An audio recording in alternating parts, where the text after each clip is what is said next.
Hello to you. Thank you very much for taking the time to look at this video about the acceptable use policy. In order for a student in year 4, 5 and 6 to receive their Gmail account from the school, a parent has to view this video or attend a workshop. So acceptable use policy is rolled out in order to give us guidelines about how our Gmail account should be used in school. If it's nice and clear to the students, to the staff and to the parents, it means it's easier for us to follow these guidelines. There are 6 key points I want to make you aware of. The first one is that our system is monitored. We have filters in place so that inappropriate words are flagged up to our IT support department. If it's abused or misused in any way, it just needs to be flagged up so that students are aware this is not how we use our Gmail accounts. This will be a very rare occurrence. There will be mistakes made. As fast as we try and put in filters and protection mechanisms, we know that people are out there trying to override those systems. So it will always be a work in progress. Educational purposes. Everything that we do in terms of ICT is for educational purposes. It needs to enhance the value of the learning that takes place. It cannot be a gimmick, it cannot be something that everybody else is doing, so we should be doing.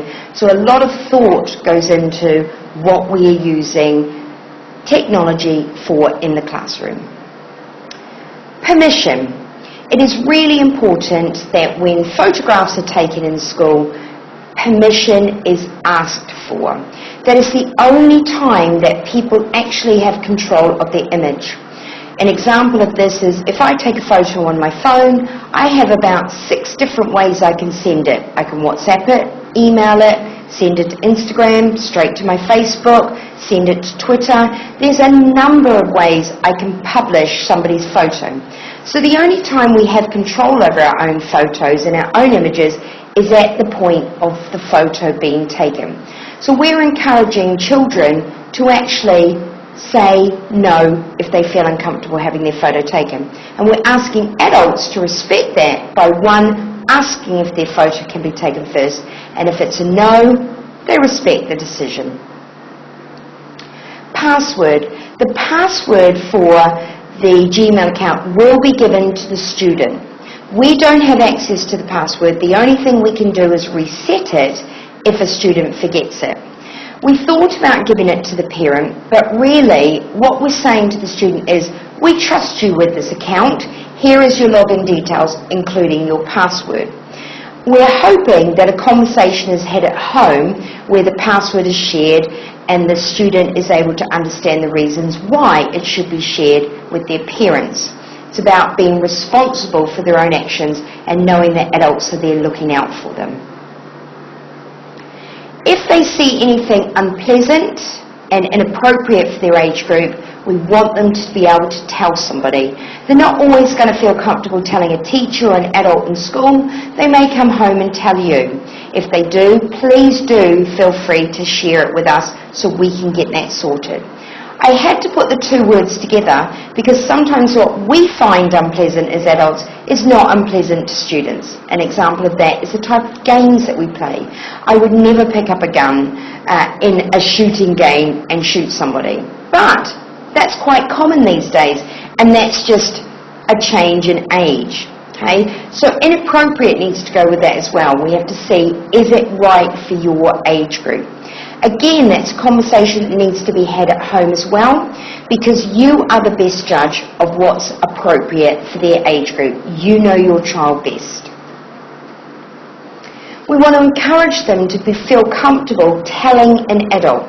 If something's broken, if something's seen that they don't like, if a comment is sent to them through chat or any of the lines of communication that they don't like, they must be able to tell someone. Again, it's not always going to be someone in school, although we hope that we can encourage them to be able to feel comfortable telling one of us.